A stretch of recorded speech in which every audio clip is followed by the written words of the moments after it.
So, nice to be here. I just wrote in the book that this looks like a perfect place for a little satsang. It looks like a home, not a stage where you sit down up there and talk. Nice. Thank you for allowing us to use this place. Um, you know what's happening nowadays, things get bigger and bigger. And then it's a change to sit in a nice little group and chat. I mean, this is what a satsang is all about, not about a lecture. So, thank you. Now, as usual, I will start with a Vedantic mantra which comes from the Upanishad. Many of you must have heard it many times, but unfortunately, these days, Sanskrit is Greek and Latin, so unfortunate. So, even though we hear mantras every day, we rarely understand what is being said. Although we pay respect to all, that is fine, but we fail to understand what's being. So, one of my leading efforts now is to convince the government to introduce Sanskrit as a language. Forget about a denominational aspect of it, as a language. Kalidas did not write anything about religion in Sanskrit. It was drama, uh, plays, stories. Aryabhatta did not write anything about religion, it was mathematics and science. Then, of course, we have the classics like Ramayana, so on. You know that Valmiki is called the Adi Kavi, the first epic poet in India. So, uh, so there is this problem. So let me chant this mantra. You may know the meaning, many of you, but many people hear it and don't look into it. And the topic today has some connection to this. So, the mantra is Om, of course, is added in the beginning, the pranava. Om Purnamata Poornam idam Poornat Poornamaduchyate Poornasya Poornamat Poornameva Vasishyate, which means what? That the beginning of all, the source of all that we see here is actually Poorna, completeness, fullness, infinite expansiveness is the beginning. It is the essence and the root of all the world that we have here. And somewhere deep down in the human mind, there is this understanding that there is some completeness and purnata to be attained.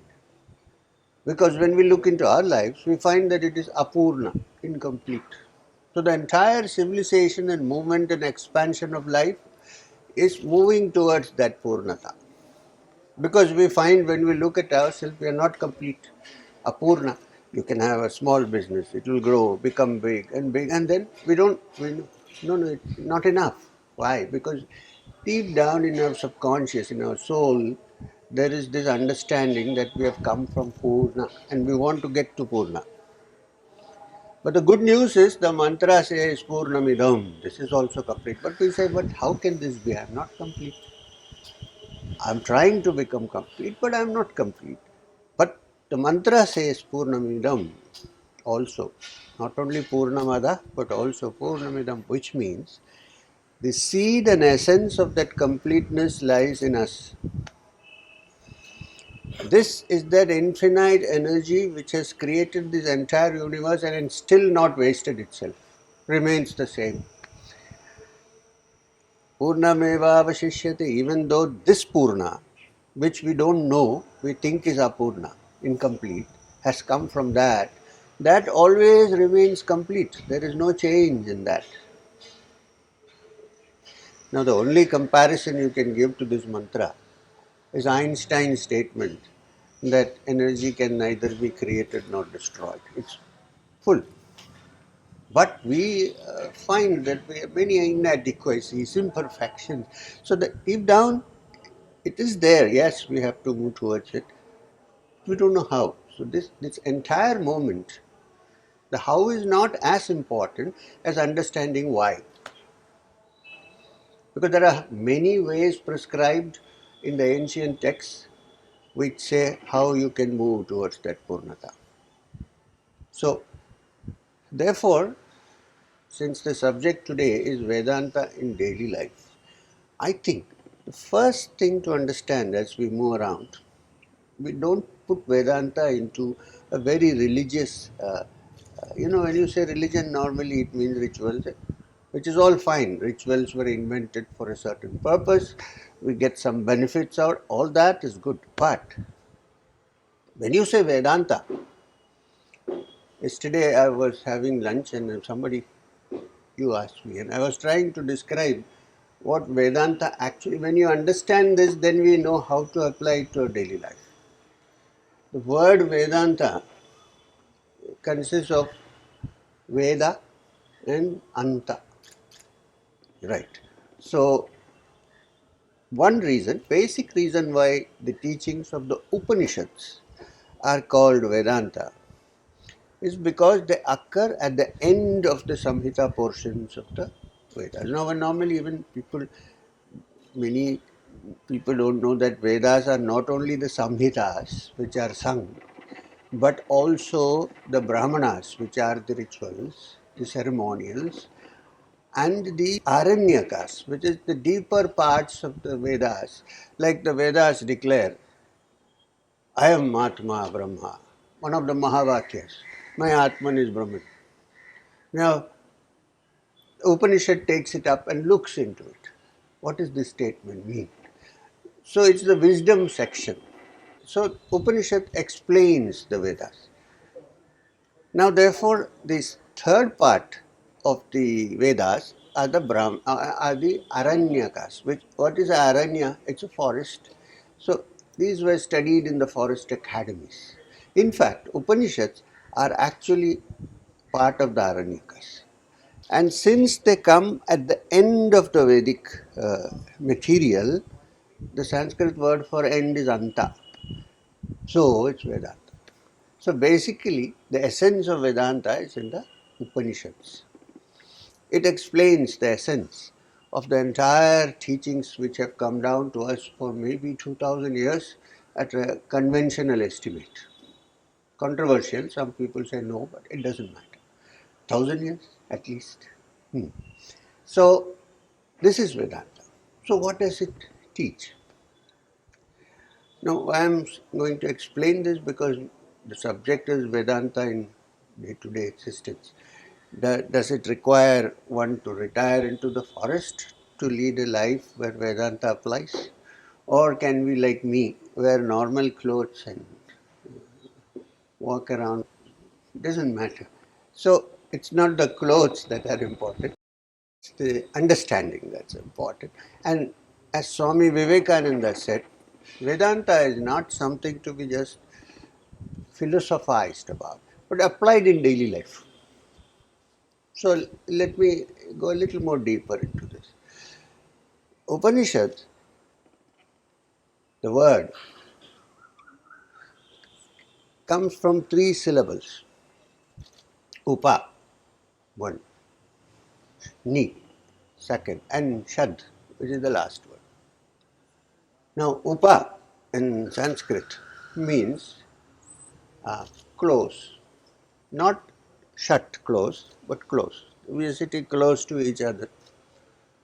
This close, and also that the minds are close. Now, we can sit here, but if our mind is in the Punjab club, then we are not actually close, we are far away. The close meaning that the mind and the body both are close to the teaching of someone who is discussing these matters. And you will find that many of the Upanishads are dialogues. So, there is a beautiful dialogue between Yajnavalkya and his wife Maitri, lest women say that is it only for men. Beautiful discussion, the Brihadharanya Upanishad. Very beautiful discussion. She asks questions very bravely and he handles it properly.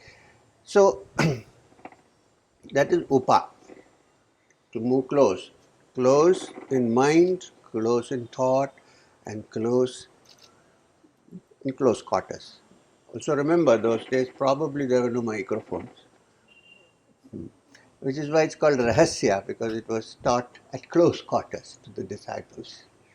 Then let's leave the word ni for a while, go to Shad. Shad means sit. Sit. Now here again, I can sit, but my mind may be wandering, it's not sitting. So here Shad means sitting down physically and mind also sitting down, because when somebody gets up, I know that you're distracted. You sit down, everything is settled. So Shankaracharya, Adi Shankara, gave another meaning to it because he was an expert in Sanskrit. He said Shad also means to shake up. Shake up what? Shake one up from the darkness of ignorance into which one has fallen.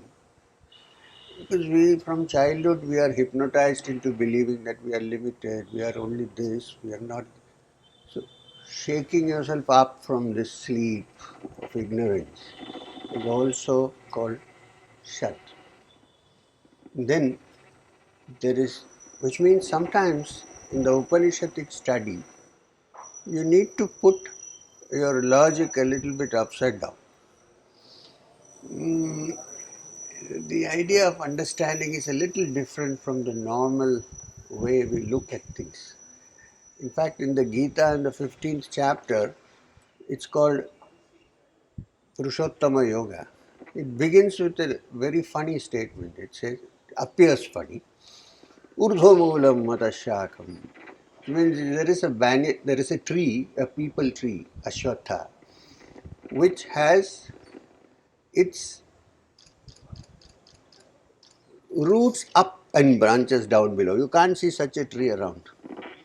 We see only trees with their roots down and branches up. Here is a tree described which has its roots up and branches down below. Urdhva Moolam Matashakam Ashwatham Prahuravyayam. 15th chapter. Which means sometimes you have to look at it in a completely different way. Because we tend to look at things through prejudice, through things which we have been taught. To break free of that and look directly into something is what is intended. From the yogic point of view, this upside down tree is very important, because if you look at human anatomy and physiology, the entire body's functions are controlled from here. Pituitary, pineal, brain left and right, cerebellum, these are the things that control the entire body. So where is the root? Here. Where are the branches? Here. So anyway, Shad. So there's another meaning of Shad. Then there is this little word Ni. Ni shows the attitude in which the students sit before the teacher to understand what is being said, which means to understand one needs to get rid of the idea that I know. Already the most difficult thing to say is I don't know. Very difficult to say. So the Hindi word niche comes from the root ni. That means it's not physical. Not that you should sit down and I should sit up. What it means is the attitude of receiving, where one needs to say, well, let me listen carefully. I don't know, which is why the Upanishad is called Shruti. You know, Shruti is that which is heard. It's not that which is written and read. Heard. So, if the mind is clear and we suspend all our beliefs for the temporary time, little bit of time, and keep the receiving instrument clear, then you receive. Then it is Shruti. Then the moment one hears, it is understood. Otherwise, our previous recollections prevent us from understanding what is being said. So, when you put all these three things together, it is Upanishad. And this is Vedanta, end of the Vedas. It also means that when some great person, a yogi or a rishi, has understood the Upanishads, there is nothing more to be read, because Veda also means study. Everything is understood. Therefore is the end of everything. So therefore it is Vedanta. Now, is Vedanta only theory?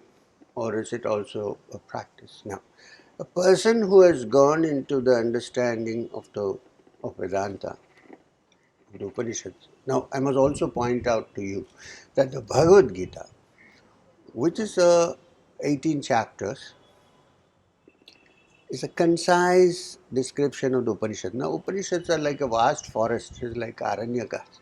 You go in sometimes Brihadaranyaka Upanishad means big forest Upanishad. You get in and sometimes you don't know where you're wandering, you don't know where to come out. But the Bhagavad Gita has picked up the essence of the Upanishads and presented it in 18 chapters in a beautiful way.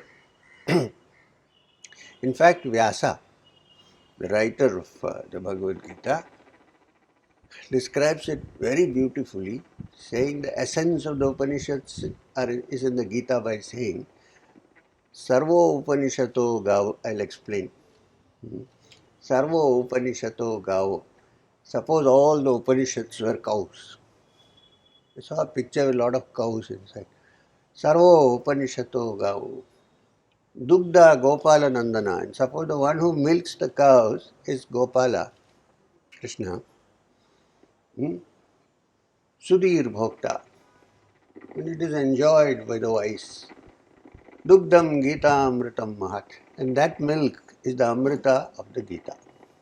So it's the Upanishads essence. And I always try to tell people, I don't know how many people play golf here. It's like going into the golf links and reaching the 18th hole with complete attention. It's a technique, you can't use force. Brute force will not take your ball anywhere. Technique of practicing it, one-pointed attention and complete subtle movement. And where is your aim? 18th hole. There is a 19th hole, but we are not interested. Watering hole. But so the Gita, at the end of each chapter of the Gita, Vyasa has described it as Iti Srimad Bhagavad Gita Su. That everybody will understand this much of Sanskrit. We are all Indians. We have Indian languages. Iti Srimad Bhagavad Gita Su. Upanishads. It is Upanishad. And what does the Upanishad teach? Brahma Vidyaya, the knowledge of the Supreme Poorna, the Brahman. Brahma Vidyayam. What is the next? Yoga Shastre. You need Yoga Shastra to be able to understand all the dictums of Vedanta. Simply by saying Aham Brahmasmi, nobody becomes a Brahman. You need to, actually it's a dangerous thing to say because the ego builds up. So, best thing is to understand what it means, and then when you understand it, then it's a reality. So, for that, you need to prepare your instrument, which is the body. We have no other instrument, the mind and the body, and that preparation is yoga. So, there are many kinds of yoga. There is yoga for the body, there is yoga for the mind, there is yoga for going beyond the mind into the superconscious. In psychology, the term superconscious is not used yet. They say conscious and unconscious mind. But let us propose that there is a superconscious mind. So superconscious, unconscious, conscious and subconscious. These are the minds that we have to deal.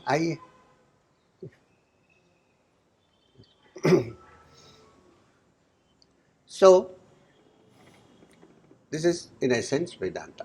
Now suppose one has understood this even theoretically.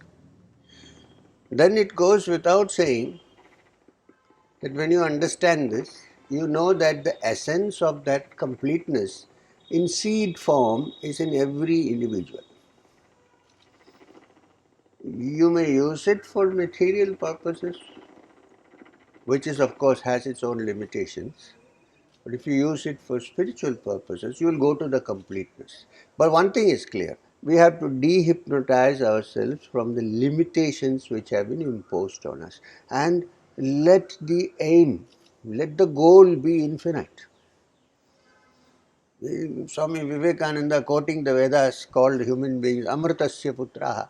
oh, sons of immortality. Body may die, of course, but there is an element in us which is infinite, which has so much potential, but it is in seed form. Aim of Yoga Vedanta is to give enough fertilizers, to give enough digging and moving, to prune what is not required, and build that seed into a beautiful tree. Then you become a Vedantic being. Then what does a Vedantic person do? One who has touched that, does he retire in a cave and sit there? Or does he mix with people and try to figure out what's going on and how to help? Why would you sit? My Guru, Maheshwarnath Babaji, came from the Nath Sampradaya, of course, but you can't put him into that Nath only circuit. He knew. He told me once, if you sit in a cave for 10 years, because I wanted to live there, I didn't want to come back to this, this. I told Babaji, kitchen mein phas jaunga, Babaji, please. So he said, you sit in a cave for 10 years and 10 hours a day you meditate, let's say, and do your Kriya, because Kriya is our parampara. And then say that now I am a perfect human being, I have no anger, I have no jealousy. He said, what will you do in the cave? Are you jealous of the walls of the cave? Would the cave make you angry in any way? No. When you come out of the cave, get into a bus, and then somebody gives you a kick on your foot, then you know where you stand, right? Especially with a stiletto heel, you got it. So, this is the testing point for us to know if we really have touched the essence of Vedanta, the world. So therefore, suppose, I agree that you require periods of solitude. Like great scientists sometimes spend years together in the lab, meeting nobody. People thought they were mad. It's a necessary part of it. But then when you are mature, you should get out and try to make people understand what's going on. It's like the moth, the silkworm. It enters, it makes a cocoon and sits there meditating. Whatever it does, we don't know, perhaps. And then one day the worm, the silkworm, has been walking on mud, right? And then it builds this cocoon. I would say this cocoon is the period when you are in solitude, trying to grow. And when it grows, what does it do? Does it still sit in the cocoon? No, it breaks the cocoon and comes. Then what has the worm become? It has wings. It's flying up, butterfly. It is no more come on the earth walking on the clay. It's up there looking colorful and going from flitting from flower to flower. This is the aim of Vedanta. And if you understood it, apply it in daily life. When you lead your daily life, there are many difficulties. Even we all have difficulties, many various things. Um, Suddenly the electricity may go off. You mean anything, you think everything is going hunky-dory and then suddenly everything is not okay. 2 years we have this endemic, and I was regularly on YouTube trying to tell people on internet uh, how to survive, how to stay sane in the midst of this madness. People you love who are with you are gone the next minute. You don't know what to do. All that took me through, and I think helped others to go through, apart from the breathing exercises and so on, was the understanding that deep down there is an essence in us which is infinite and all powerful and blissful. And I also said, when you are in isolation because of the virus, please don't call it isolation, call it solitude. Change the name, change the term. Because in solitude, great many yogis have gone deliberately into solitude and stayed for years and come out different. Consider this period as a learning period where you learn new things which you have never learned before. Even in a house where husband and wife live, what happens normally is that the husband goes to work, sometimes the wife also goes to work. They meet only when they come back. No much complications. But I'm a married man. So, but when you have this situation of isolation during COVID, you are all at home, you're not going anywhere. That is the time when all emotions come to the fore. You may get bored, and who else will you attack if you're bored, if there's nobody around?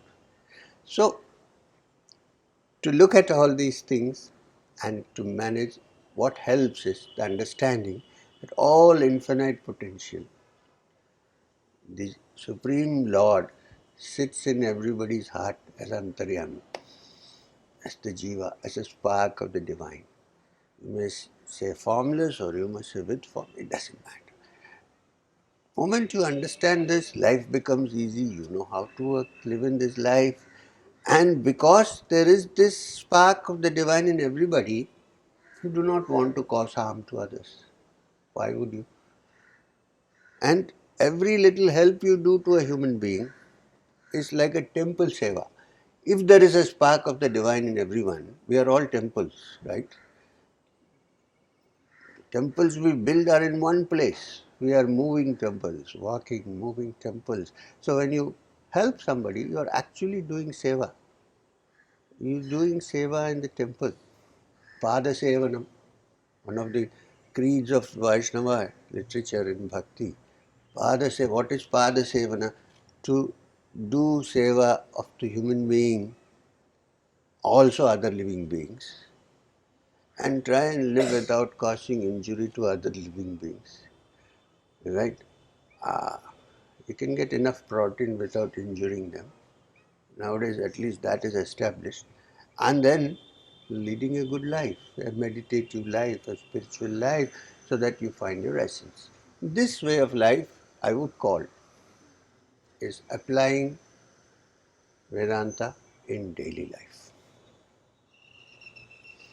If you want to go deeper into Vedanta, there are many textbooks available.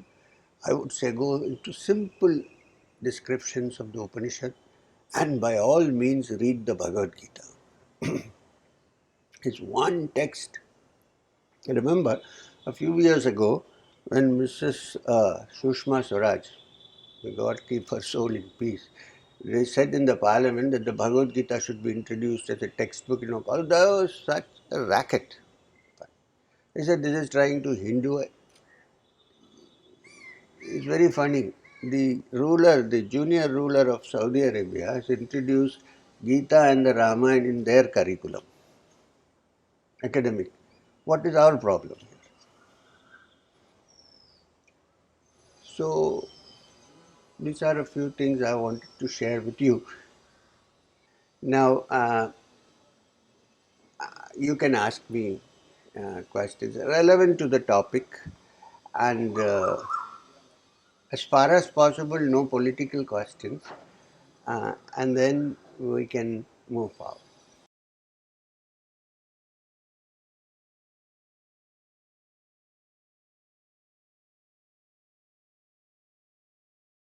First of all, I must thank you for the most wonderful talk, and it's such an honor to meet you. So I just like, of course, Bhagavad Gita is an Upanishad. So I, like you said about sthit pragya. So there are 12 steps of spirituality, which has been further broken up in the sadhana panchakam as the 40 steps. Yes. So I mean, these are almost like an algorithm, which actually helps you to reach step by step if you follow the code properly. Right. So, like you said that in schools, they should.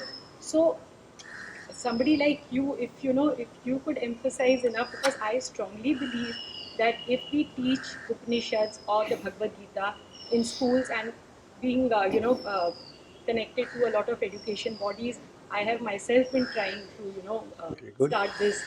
But I'm sure with somebody of your stature, you will make much more inroads into this. So it's just wanted to make a comment that yeah, it's like the universe outside you is changing. You just need to change the universe inside you, and this is just the knowledge of self.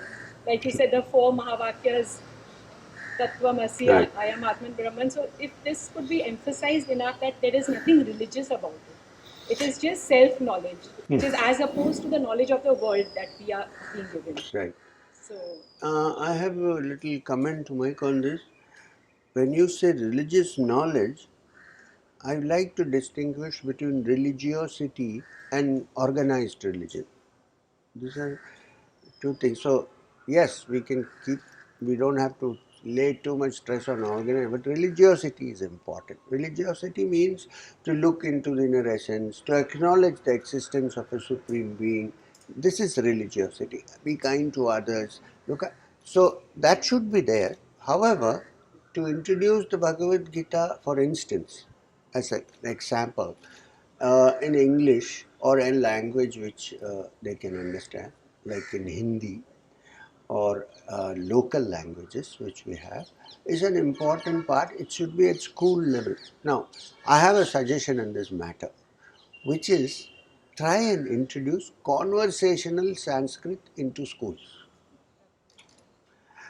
The moment you introduce grammar, it's so tough. Swami Vivekananda said he studied the Siddhanta Kaumadi all his life and said, I have to come another life to finish it. So it's not such a joke, it's more difficult than German grammar. Now, therefore, instead of stressing on that, go into conversational Sanskrit. They will pick up very fast because most children come from languages spoken at home are Indian languages, and many words are taken from Sanskrit. You just need a little orientation and they will pick up spoken Sanskrit. Now, when you give them spoken Sanskrit, Bhagavad Gita, not so much the Upanishad, but it is written in such simple language. It's written in what you call a simple Sanskrit. Hmm. Therefore, they will look at the originals also. Plus, they'll have some respect for the language, which is an ancient language accepted all over the world as one of the most ancient and developed of all languages. Sometimes you feel ashamed. You go to the Berlin University, there are 3 chairs for Sanskrit. Where is our. Don't treat it as a religion. I agree with you. Treat it as an ancient language where there is so much literature, there is so much science, and of course the ultimate science of the self, which of course is there. So we should try and do something about it. I am ready to help in whichever that would be way. great. I'll reach out to you. Sure. In our little school, we have a boarding school also a Satsang Vidyalaya, which is for the poor kids. And there is a ICSC boarding school, fully boarding. But you can't have a Gurukula with children coming and going. I don't call it Gurukula, but so we teach spoken Sanskrit. Children produce plays in Sanskrit. Very interesting. Then they get interested. Well, they can also read, if they are interested, they can also read about Kannada, who proposed the theory of the atoms and who was an atheist. But Sanskrit as a language is so very important to read. I agree with you. So, in any way you want any help, I have a suggestion also. There is an organization called Sanskrit Bharati, and there is one Mr. Dinesh Kamath who heads it. If you can get hold of this man, he's a simple man, he goes everywhere. You just have to bring him to a place. He will help you to introduce this language very easily. He has a trick. He refuses to talk in any language except Sanskrit. Before you know it, you know what he's talking. Because we know Indian languages. I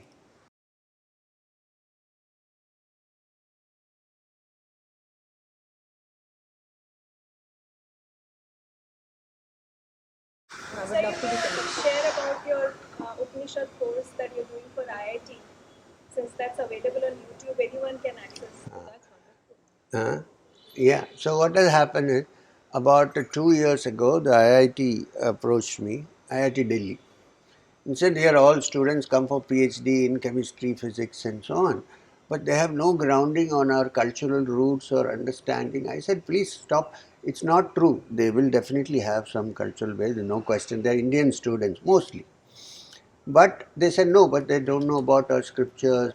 So I said, okay, let's start a course for them, but on the, what is it called, online, on internet, actual conversations, dialogues. So we started with a title, subject. So they agreed. So I became a faculty of the IIT Delhi. The first time in my life I was working hard for a living. Anyway, so I became a faculty, and we had regular semesters which I used to teach them classes, and they were all mostly PhD students, chemistry, physics, material sciences, and so on. So the first semester we did in the first year was, I wanted it to sound as innocuous and as not connected to anything else, so I said exploring consciousness. We did that semester. Now, when you explore consciousness, I cannot explore consciousness without touching the Upanishads. So the next semester was exploring consciousness through Upanishads. Then they said we want something practical. So we started another semester which was called scientific yoga. I wanted to explain to them what is scientific yoga. Can yoga be scientific, or is it merely standing on your head, which is also yoga? Or is yoga something more? So we had a good discussion on the Yoga Sutras of Patanjali, and we carried on. It's interesting.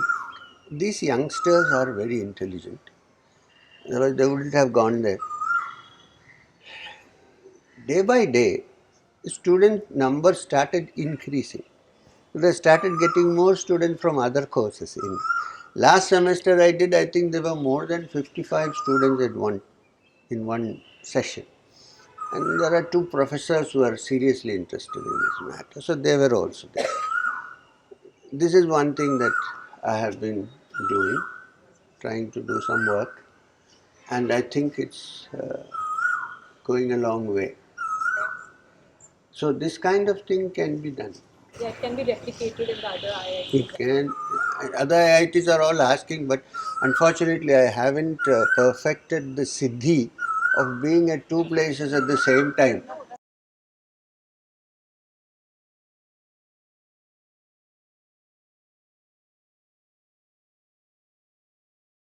So what do you do in your retreat?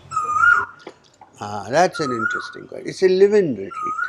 We accommodate people there. We have a large area, even in India. Now I'm going for a retreat in Ahmedabad. Uh, in India, though, usually there are 200 and more. We stop with that, otherwise you can't give attention. This coil is going on. No. So, mango season, they come a lot. Anyway, yeah, so we have a daily schedule. Wake up in the morning, meditate. First thing is brush your teeth, whatever, bathing we can do later also, no problem. Sit down and meditate with me for half an hour. And then we have a walk. We try to have retreats in places where there is enough trees and things like that. We go for a walk or a river. And then breakfast, then there is a satsang session for till lunchtime. Then from lunchtime till 4 o'clock, people rest, but they are asked to revise whatever the satsang happened. Because I have a bad habit of taking a noon nap for siesta in the afternoon.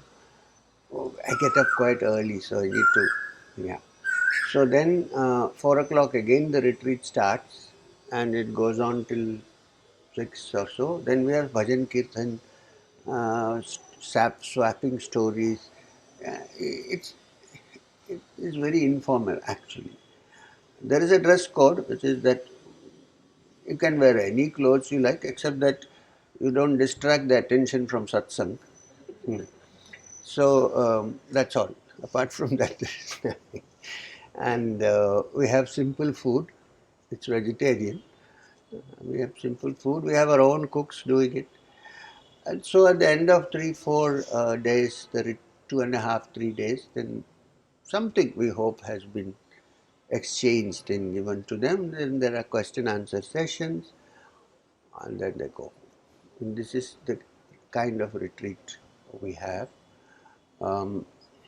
Food, I try to make sure that food is under control, because most of our cooking experts are Gujaratis, so they cook such good food that people overeat. So I have some way to control that, you know. So this is a retreat. And in the US, I used to go to other places like Brighton Bush and so on. Now we have our own center. So people come, same routine is followed. And those who want to learn yoga, we have yoga teachers who come and teach them.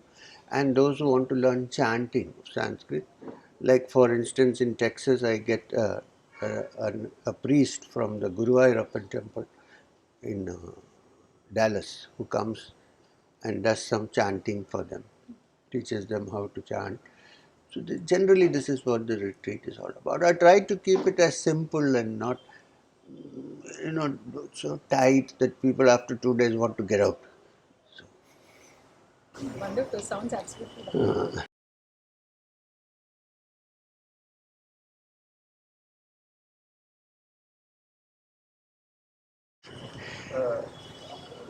You have said about Upanishad, Gita. What about Srimad Bhagavatam? It's very interesting that you asked me this question. You know the origin of the Srimad Bhagavatam, right? Not much. Okay. I'm sure you know. Vedavyas. Vedavyas is called Vedavyas because before his time, the Vedas were kind of scattered. They were not put into any order. They were what was heard in Shruti by the rishis. There were so many of those scattered gems around. Vyasa was the one who picked them up, made them into Rig Veda, Yajurveda, Samaveda, Atharvana Veda, divided them into four.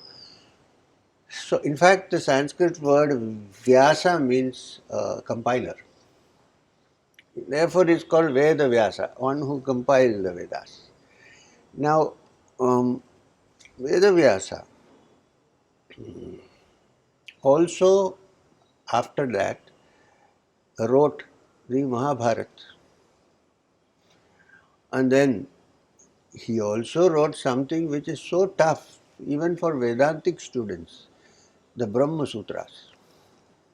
No, can you imagine a scripture that starts, a text that starts with Athato Brahma Jijnasa, now let's study the Brahman. What is it's more for Vedantic studies, deeper Vedantic studies. That he wrote. It's actually called Badrayana's Vedanta Sutras, the Brahmasutras. Now, after having done all that, the stories are sometimes nice because from there you imbibe better than talking. In he's sitting in his hermitage, Vyasa, after having done all this, even the Brahma Sutras. He looks little serious. There's no much joy in his face. And so Narada appears. Such times Narada always appears for some reason. So he hears Narayan, Narayan, he listens with his Veena. He says, Vyasa, you know what?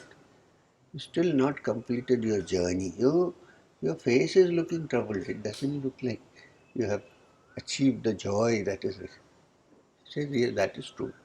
So he says, by after writing the Brahma Sutra, my brain has gone a little dry. So Narada suggests, do one thing, there is a remedy for this. Write the stories of the Lord, of the manifestations of Vishnu, from Matsya Avatara onwards, from the beginning of the earth till the end, till Krishna Avatar, which is after that to Kali Yuga. So then he writes the Bhagavad. So therefore, see who has written the Bhagavatam, Srimad Bhagavatam, Vyasa. And who is the author of Brahma Sutras? Vyasa. Now read the Brahmasutras, but everybody can read the Srimad Bhagavatam. So, in little stories, beautiful stories, every now and then stopping to say that the ultimate aim of life is to find the Lord in your heart, every now and then it is repeated in the Bhagavad. These beautiful stories from Matsyavatara downwards are told, everybody listens to it. Stories then give you some understanding which you may not even get through reading the Brahmasutras. But the essence is there. This is the Bhagavat. In fact, the I'm probably the only person, I don't know if there are any others, who does the Srimad Bhagavata Saptaha in English, wherever I can. You do it in, why in English? Because when you do it in the regional language or in Hindi, the young people, college level, they don't come. They think, hey, to village mein suna hai, saptah hota hai, so old people go and sit down and listen. What is this? There's nothing in it. When you do in English, some little bit of interest is created. Then once they sit, they're stuck. They're caught. There's nothing you can do. So this is the Srimad Bhagavatam. And it is one of the most valuable texts that has been given to us by Vyasa. And therefore, this 7 days of Bhagavad Saptaha is a wonderful thing which we should try to revive the practice. It's dying out, even in villages. Uh, it's an occasion, and everybody sits together, reads, enjoys, then has some people come only for the prasad, but it doesn't matter. That's also enjoyment.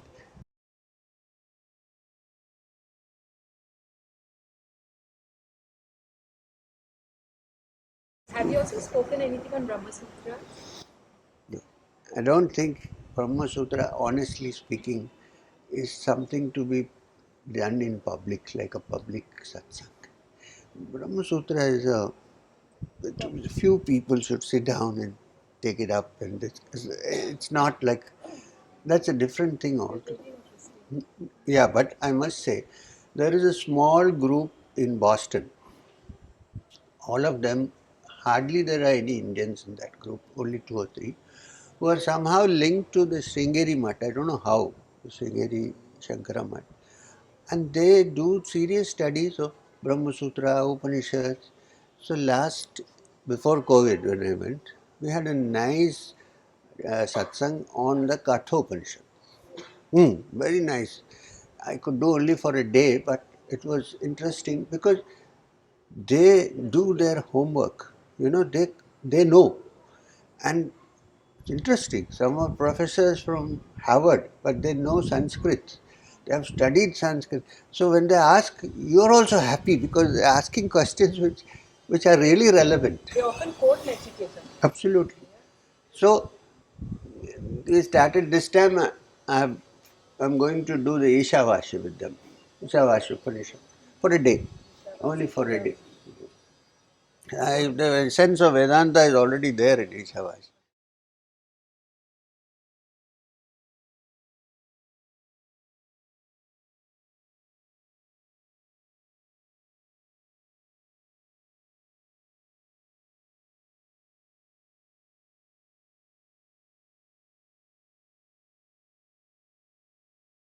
To what extent can ambition in the material world and ambition to find truth in the spiritual world go hand in hand?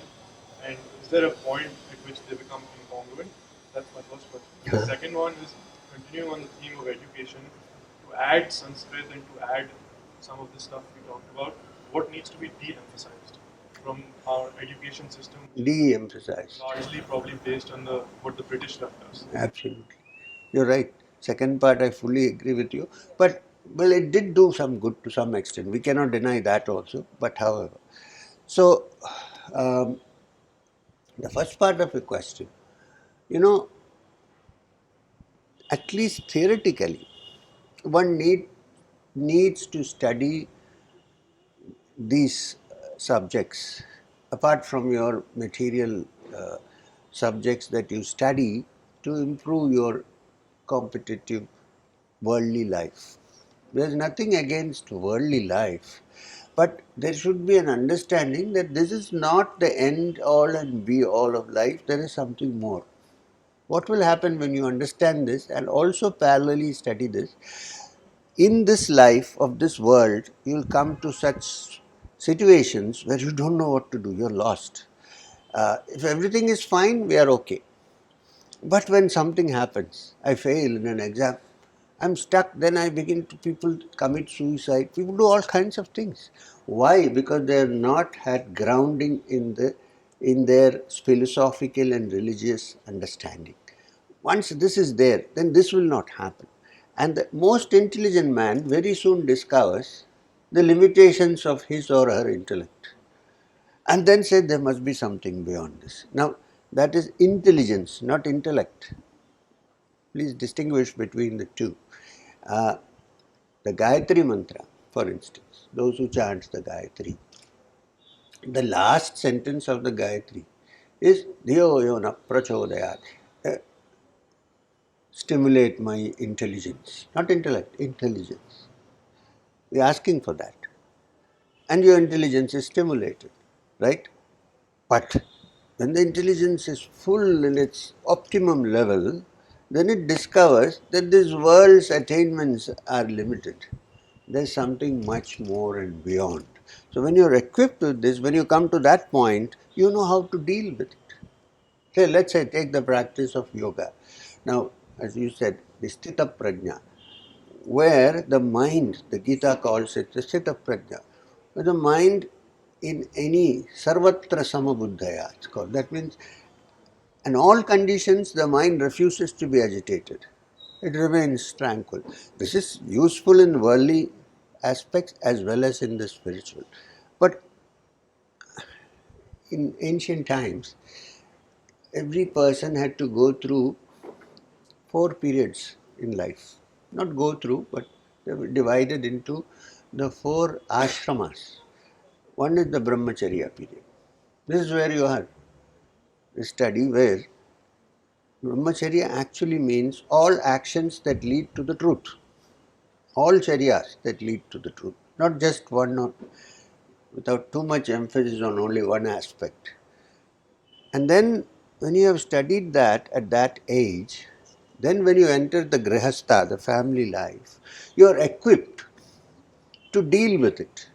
Unfortunately, much of the problem that happens is because you are not equipped to deal with it. When you are equipped to deal with it, you have already found out how to keep your mind stable, how to acquire knowledge without being dissuaded, how to acquire knowledge without competition. You know, competition sometimes can be dangerous.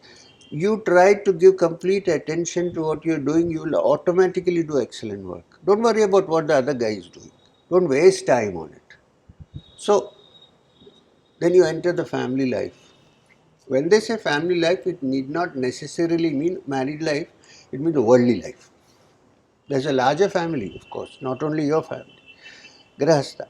Then from there you go to Vanaprastha. Now, after you have finished all that, usually when you have done it well, things turn out well. At the same time, you have a balanced mind which doesn't get shaken by circumstances, which remains tranquil. Then you begin to think maybe there's something beyond that. This is called the retirement part. Right? Some people retire quite early, some do it late because they still want to enjoy the fruits of their actions, which is okay. And then you come to the Vanaprastha. Vanaprastha means entering the forest.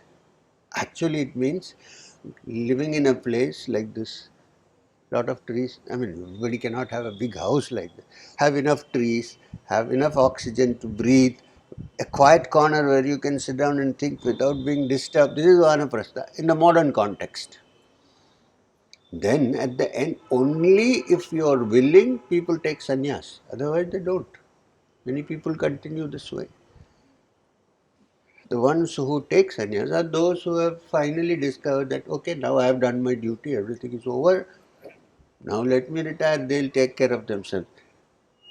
This jumping from Brahmacharya straight to sannyas was a later development. Very few people did that except like Sukadeva in the Bhagavatam. From childhood he was like that. Now jumping directly from Brahmacharya to sannyas, while for exceptional people it is okay, it is fraught with danger because you have not seen life and you have gone into this. In India, especially, the robe is respected, the color.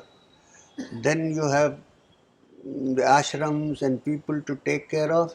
Many temptations come in the way, and you have not experienced anything, so there is a possibility of falling. When I was a young man, when I was wandering in the Himalayas on foot, one day I was very hungry in the evening.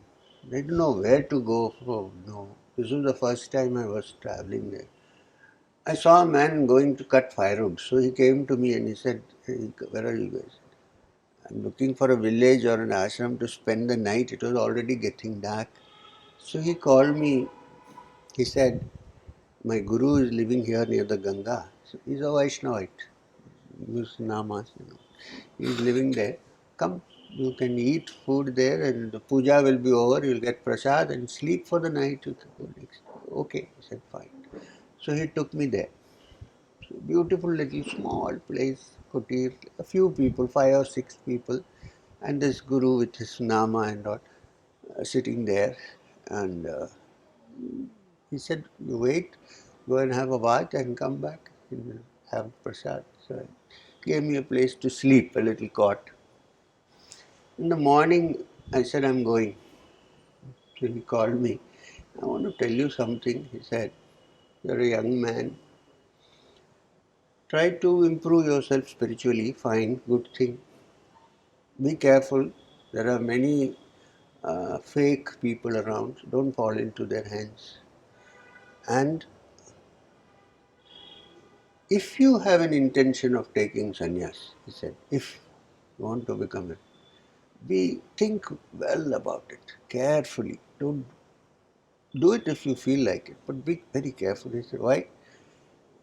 He said very in simple, his Dehati language in Hindi, said, "Steps, if there are many steps to go up to the platform, if you fall down from first step or second step, you won't get hurt too much. If you climb all the way up there and slip, you will break your legs." So think carefully. So when you say religious studies and spiritual, it need not necessarily mean to become a renunciant. But you're equipped. If the world by its actions takes away things from you, not voluntarily, you know how to handle it. So I think both these studies should go side by side. And we should introduce it in schools and colleges.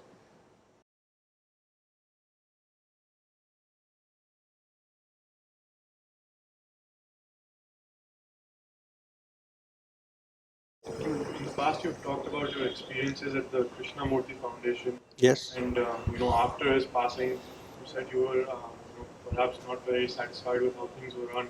So, just from your experiences there, would you describe what you learned from that in shaping your own foundation with a mission that endures over time and remains pure?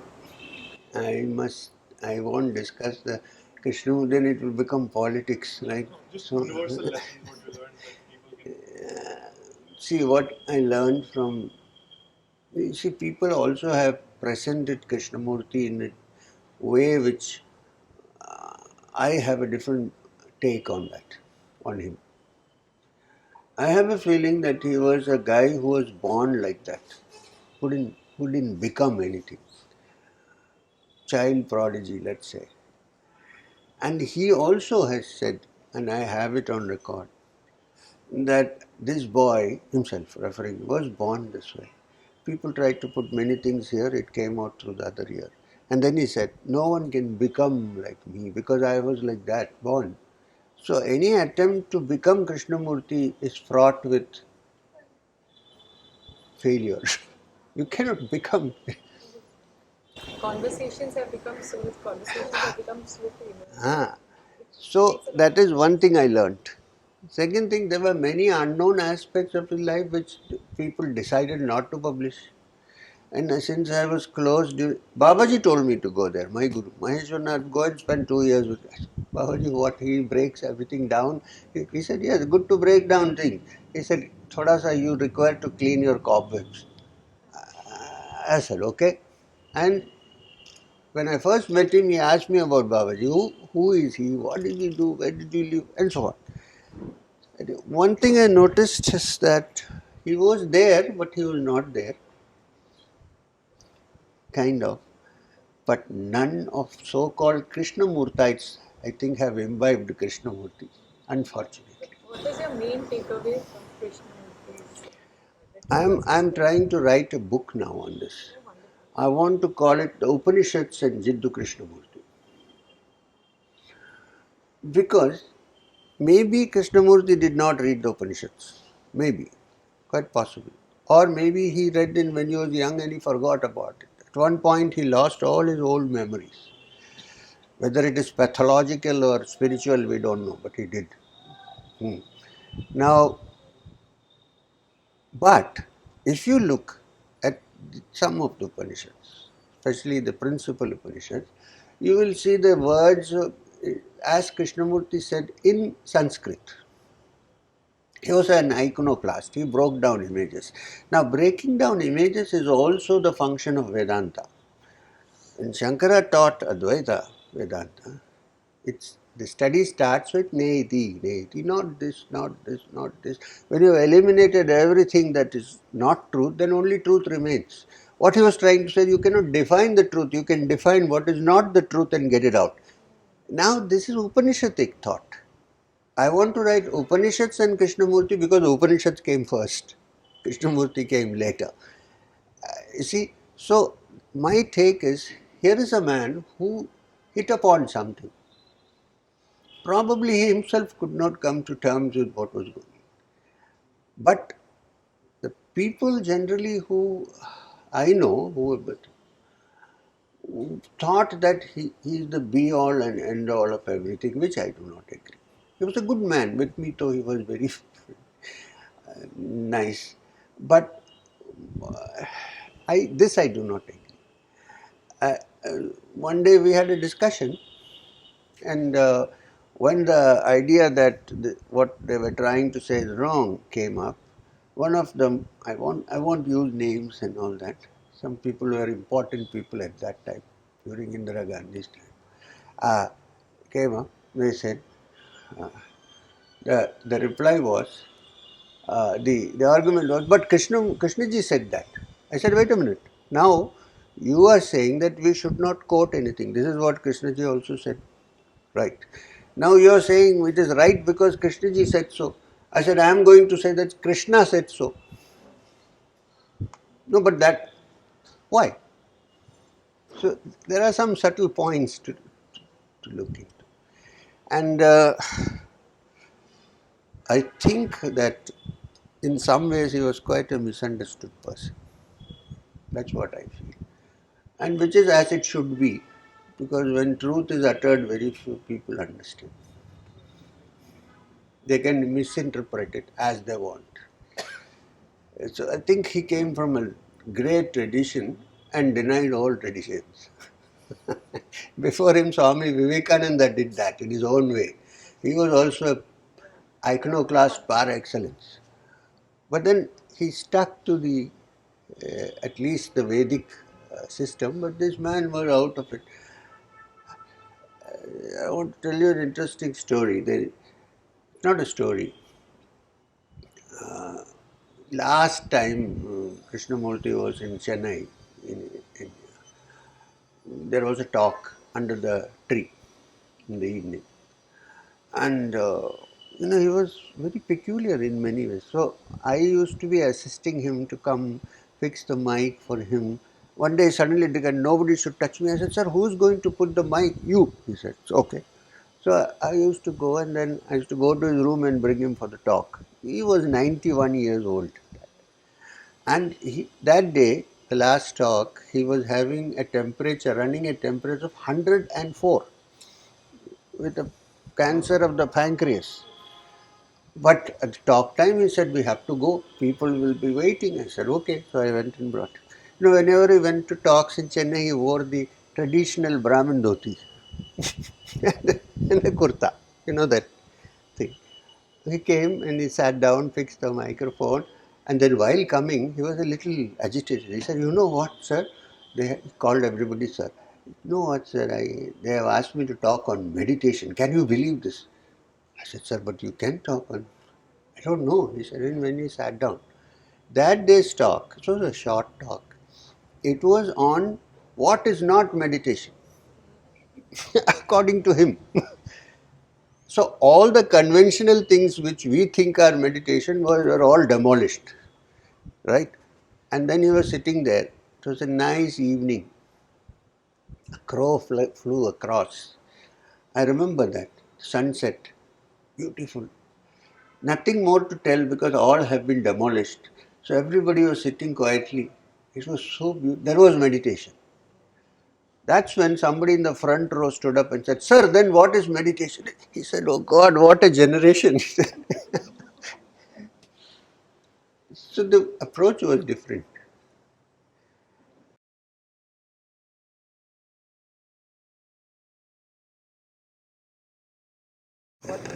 What about Acharya Rajneesh then? No comments.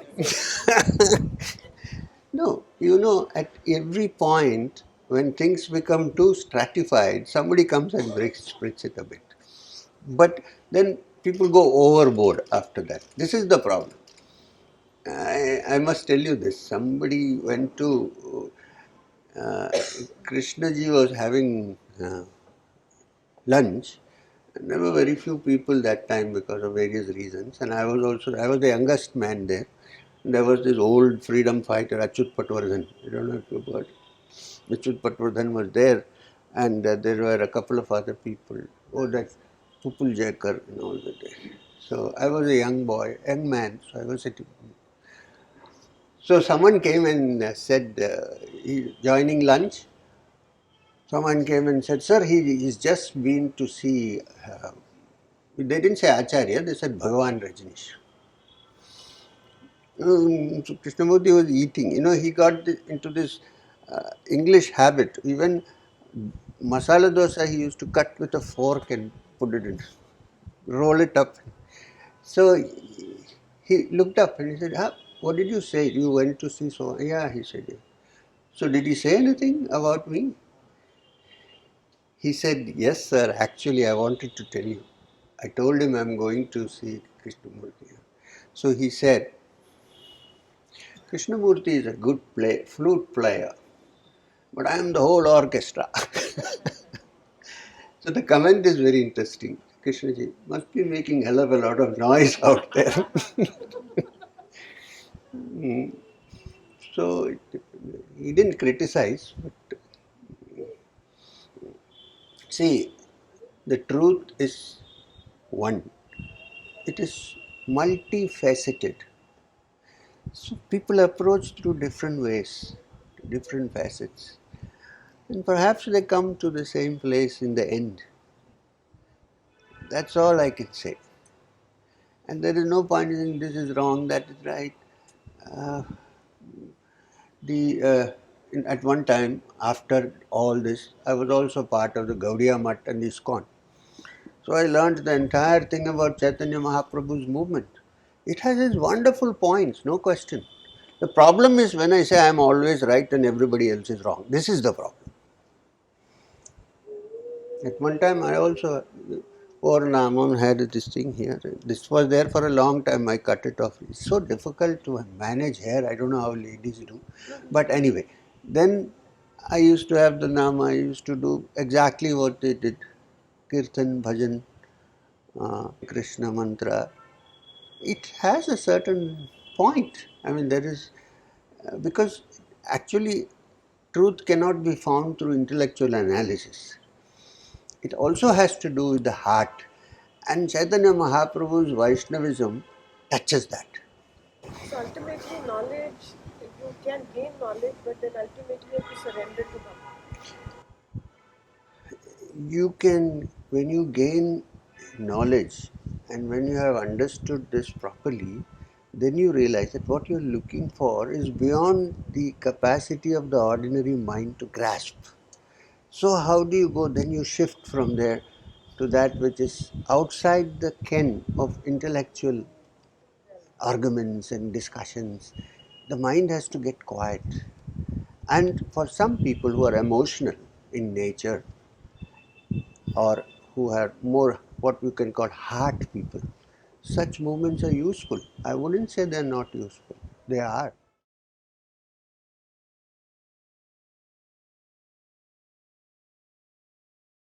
I have a question. With so much content available now, and there's so many scriptures, there's always a dilemma. I mean, for me, it is like miles to read before I sleep, because there's so much to read. So, would you recommend some scriptures which is a must read? You would read it in the original or in the translation. This is the problems nowadays. So what, you read it in translation? Original. In the original. In But Sanskrit original would be in Sanskrit, right? or Hindi. Yeah. Um, So they have Sanskrit which is translated. no, I know, Isha, translate. Mandukya.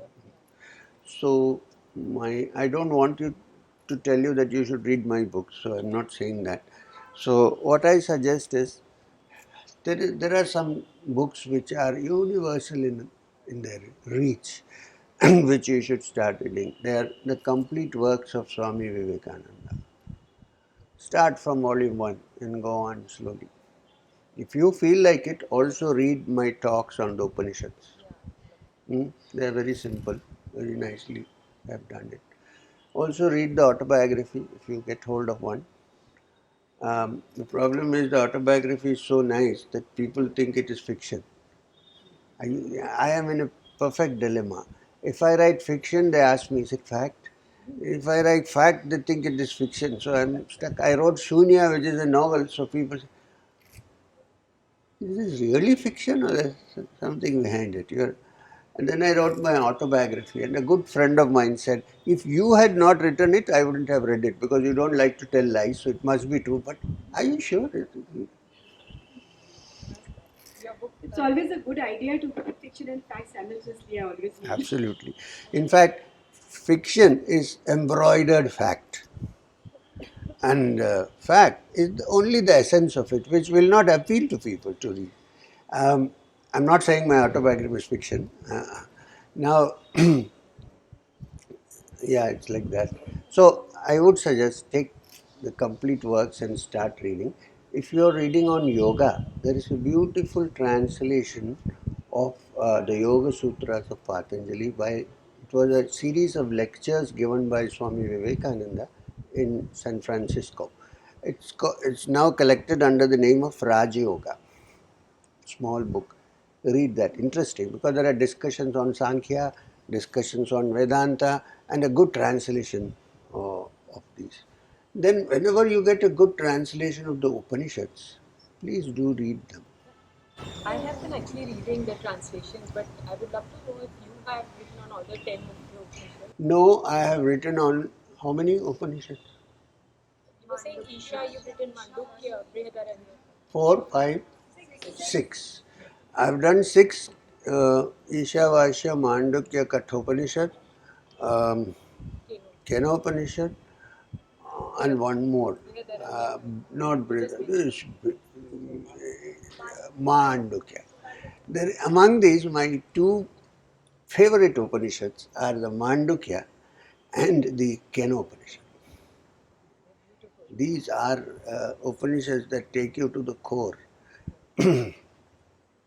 Mandukya has only 12 verses, and in these 12 verses, the entire the levels of consciousness are described. And also Om, the significance Yes, of Om. yes. When you were answering his question, like about retirement, that they say that the silence after the Om is the silence which has gone through the rigor of Yes. Om, and it is a weighted silence. The same about retirement. If having gone through if you have not gone through, then you will not even understand that it is the value retirement. of the silence. If you are not tense, how will you understand what is relaxed?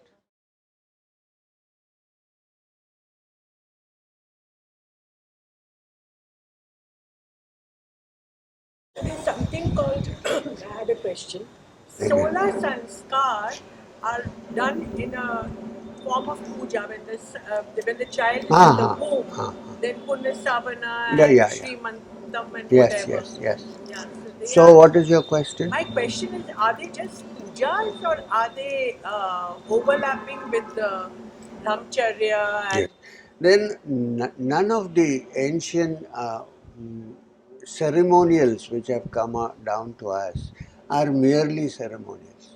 They are all connected to some truths which are expressed in a ceremonial way. So that's my answer to your question. It's not just see, rituals and ceremonials came from a certain center, from a certain point of view. So therefore, they represent something which is more than what you see in them.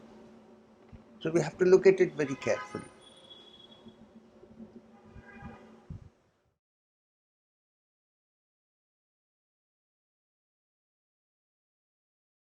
Good evening, sir. I have a very simple question related to the mind. I have a problem with my mind. It keeps talking back to me all the time. How can I just learn to quieten my mind? This is a serious question, actually. It's not. Okay. Now, one thing I need to tell you is there is nobody. It's not only your problem. And no one who can actually sit quiet for even 2 minutes without a thought and without conflicting thought and without distracting thought. Everybody. Why? Because it is the nature of the mind. It is the nature of the mind to have thoughts. You can you conceive of a mind without thought? Not possible. Even if I say now I have no thought, it's thought. I'm thinking, there is still thought. So it is the nature of the mind. Mind itself is a collection of thoughts. So it will always be engaged. So you cannot attempt to make it a vacuum because the mind by its nature is just like nature. Nature abhors a vacuum. Try to make a vacuum, air will rush in. Right? In the same way, the mind cannot stay without the thought.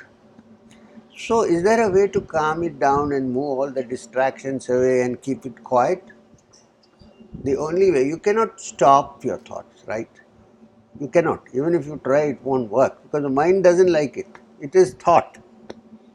What do? You first start by substituting inner thoughts from the outer world thoughts. I'll explain to you. The mind is always engaged inside based on your experience in the outside world, generally. Suppose I sit down to meditate, I think, okay, now I must be quiet, my mind should settle down. I have once in a while had a glimpse of that at some point, automatically. It was nice, can I go back to that? These thoughts occur. And then suddenly what happens? Then you think about what your boss said in the office. No, this should not have been. Why did he talk like that? Or you think of the comment that came from home when you left for office. It intrudes. So your mind is engaged in outside experiences. Even though experiences are not happening then, the mind is revolving around it. You can't stop it. The only way is to substitute. Now, how do you substitute?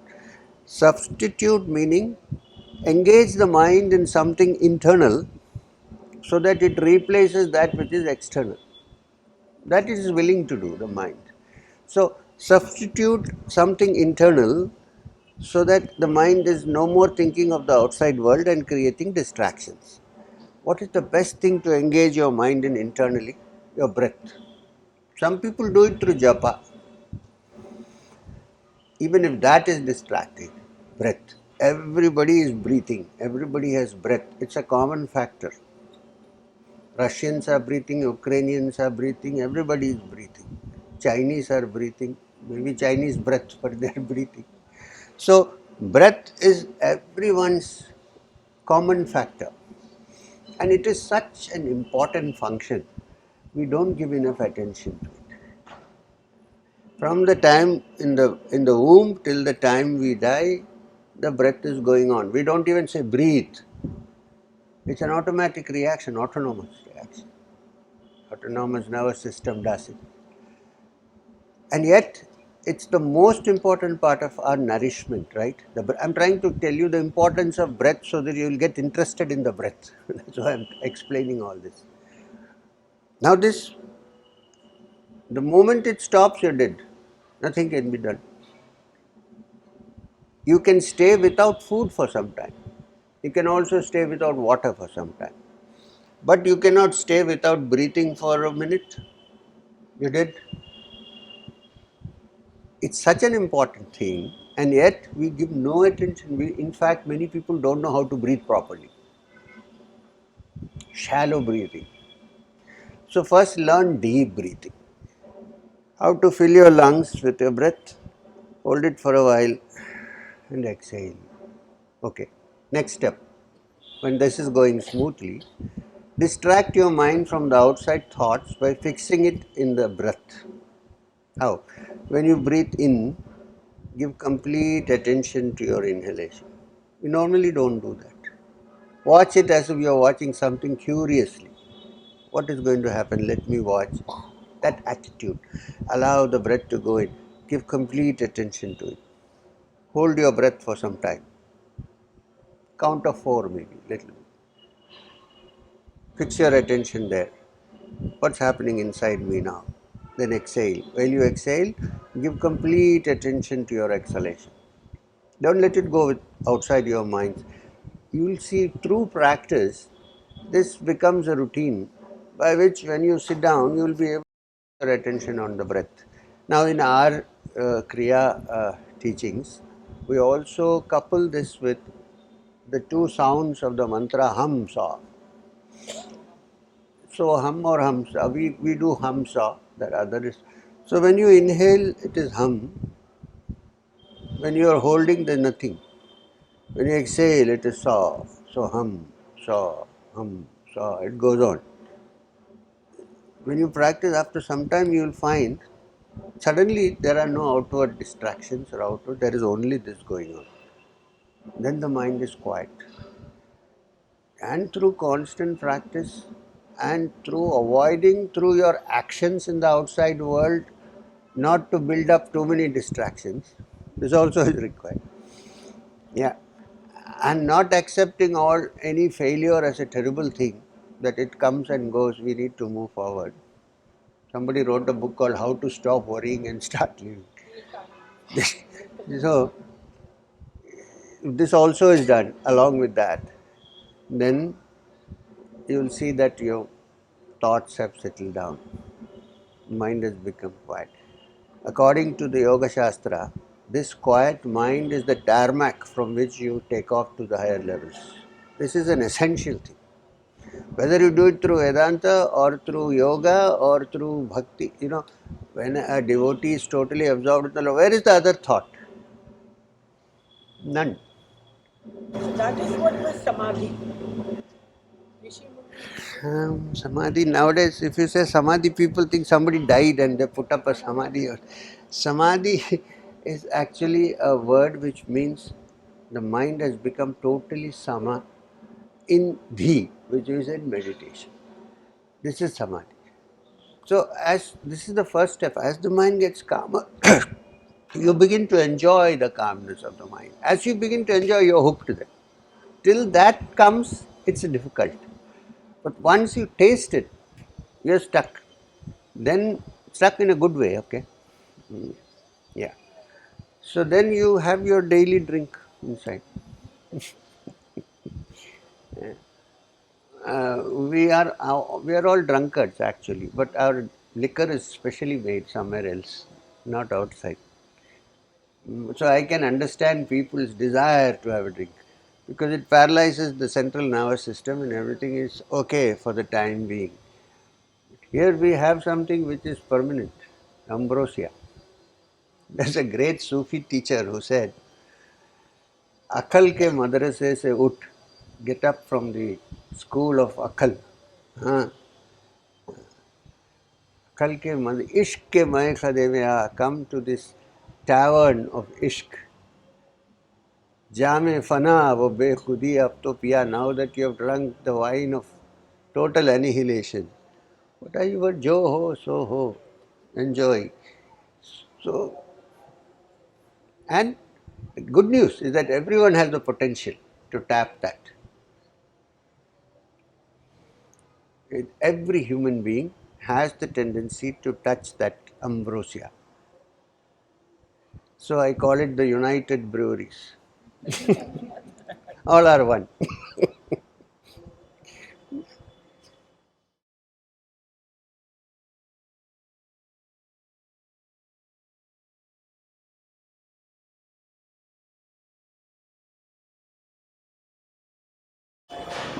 So I have a question. So when I talk to people around in general, or when I analyze, my own head thought process, there's one thing which I find common, that a lot of us spend our lives in a lot of conflict, internal conflict, Absolutely. which means the gap between what we expect and what we actually achieve. Right? It could be spiritual, materialistic, whichever way. Which means that I would want to be healthier, but I'm not as healthy. I want to be a better father, or whatever. Yeah. So there's always this gap. Yes. So is that, should we lower our expectation or should we increase our performance? Increase your performance, but always remember that in this life, also in spiritual life, it's a wave. There's an ebb, there's a tide. Things always don't go smoothly. What is smooth and which never changes is the witness that's watching all this. So at some point when you touch the witness, then this can go up or it can go down, but the witness is what you actually are. Untouched, watching everything. Then life becomes a game.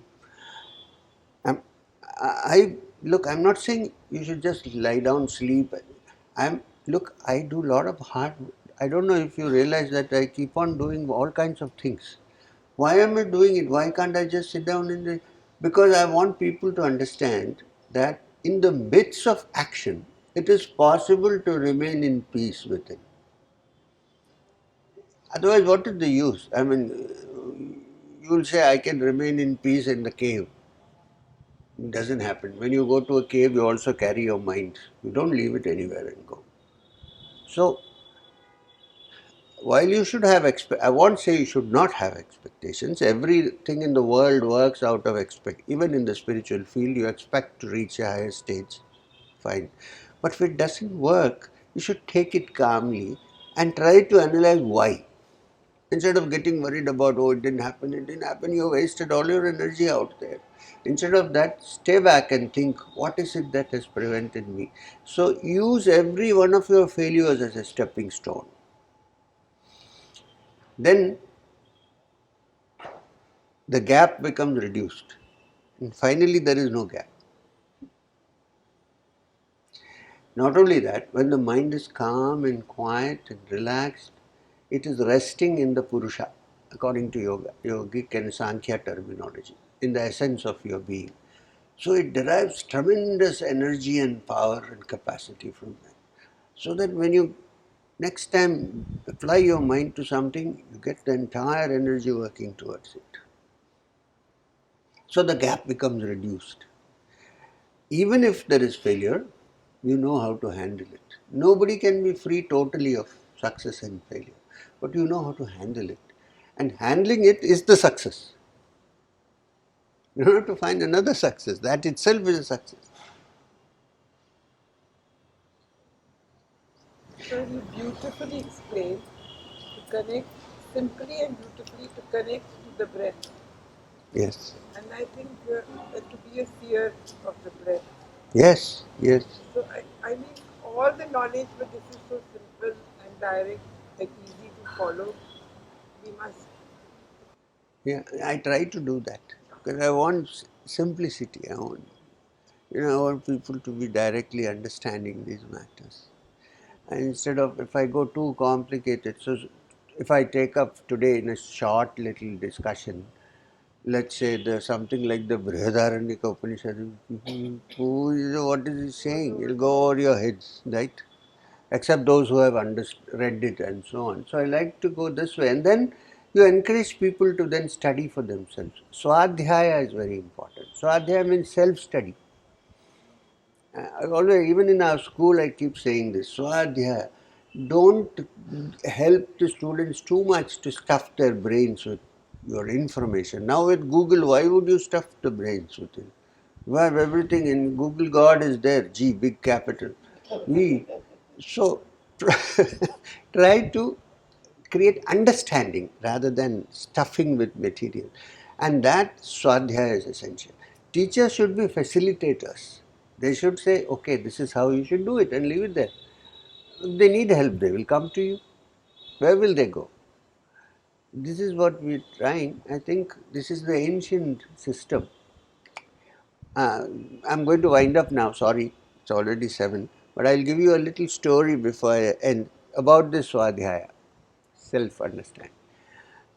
A son of Uddalaka Aruni, the great Rishi, went somewhere to some other teacher to study about the truth.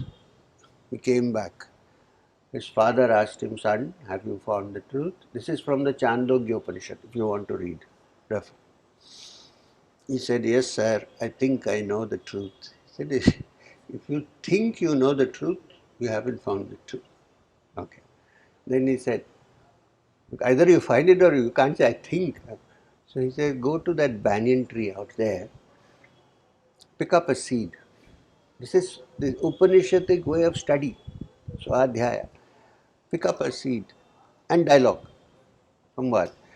Picks up a seed. He says, what do you see? I see the seed of the banyan tree. Okay. Take off the skin. He takes it off. What do you see? I see the kernel inside. Okay. Remove that. Now what do you see? I see small black seeds inside. Take one of the seeds and split it. What do you see? Sire, I see nothing. He says, it is from that nothing that whole banyan tree has come. See?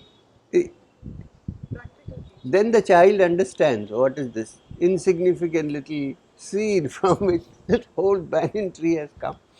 We think it is nothing, but it is everything. So, this way of teaching is a very good way. I think I should now